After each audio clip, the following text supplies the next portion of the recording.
Keerthna, and if you couldn't tell from the title already, I am super excited to be back to book reviews. So today I'm going to be reviewing The Loneliest Girl in the Universe by Lauren James.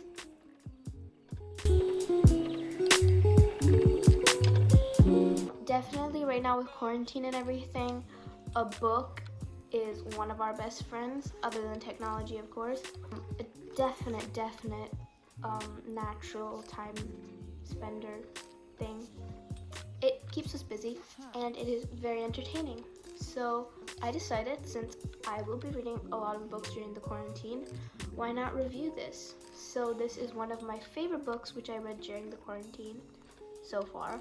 And well, I am going to be reviewing it. I think we're getting into a So weird area. I have some other videos lined up that I was going to film.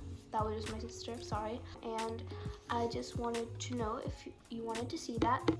I have 3 different videos. Tell me if you want to see any of them. And if the comments are blocked in the description, you can always contact me on my social. So 3 video ideas. One is a study/productive day with me vlog thing. The second thing is a stationery haul, because I have my back to school supplies all lined up and ready. And the third one is a what's on my iPhone. If you want to see those, make sure you tell me in the comments or on my socials or whatever you can reach me. So I think we should start reviewing. Start your computations. Now that we're finally ready, we're going to start reviewing this book. So first of all, appreciate the beauty. Yeah, so simplistic yet so pretty. And I know you shouldn't judge a book by its cover, but like, I love it. So discussing the plot of this book is set in 2067, and it is following the main character, Romy, who's a 16-year-old girl running the Infinity and the first person born in space. So she is isolated on the Infinity alone, as her parents and the other astronauts on the ship had died mysteriously. And she knows why, but can't bear to tell the reason to anyone. Suddenly, her therapist, Molly, back on Earth, is there for her and helps her get through anything. Molly is one of the outlets for Romy, and Romy couldn't bear to lose her. Suddenly, Molly said that there's another ship that's going to be joining her, a newer, faster one, who is going to be connecting onto the Infinity and going faster to Earth 2, which is where they're planning to go to colonize.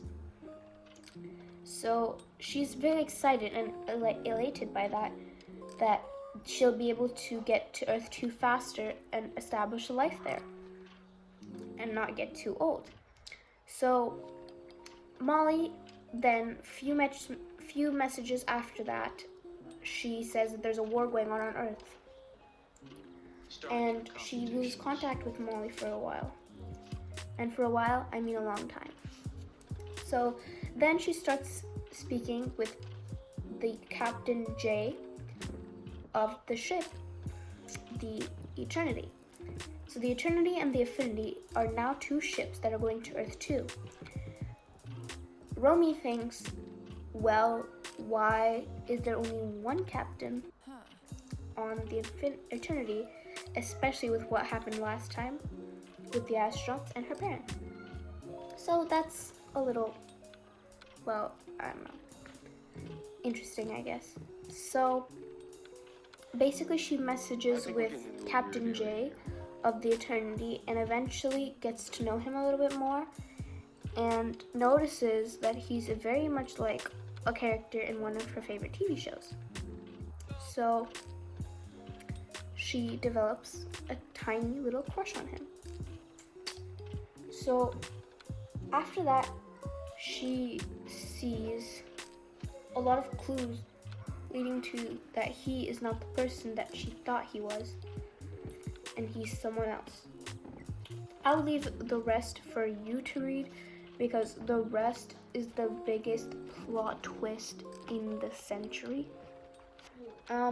This book is written in kind of a letter and story sequence. I really like the letters in this and the emails and audio messages and things because I really think that makes it more interactive, and to see Romi's thought process through this. I personally would give it a 5 out of 5. It was really, really good, and when I first had it described by someone, I thought it would be super, super sad. And it would make me like feel my, well, I can't really describe the feeling, but when I thought about reading this book, my stomach would like scrunch up and feel like tight. Like I don't want to read a really, really sad book. But once I actually read the book, I didn't even get that feeling once. So that's definitely a good sign. I would definitely recommend this to anyone who wants to read it.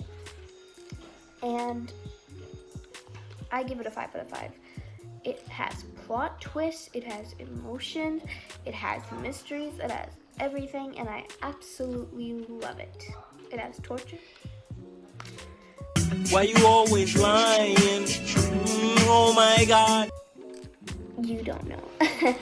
You don't even know. Okay, so I really, really, really want a sequel to this book to see what happens after this book. So I would definitely recommend it to anyone.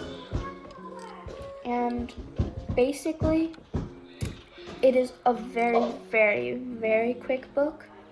Like, I read it, like, just with the periods where I was eating. I didn't read it, like, any time in between. And, like, I finished it lightning quick. I think that's all I have to say about this book. Definitely go pick it up. I love it.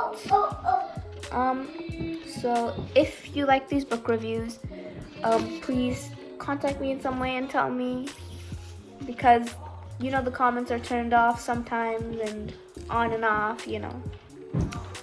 So yeah, I think that is pretty much it. We are going to end this video right now. So I appreciate you watching and listening to me blabber about books, one thing which I very much deeply love. And stay safe with this quarantine, don't go outside. And yeah, have a nice day or have a good night. Bye-bye.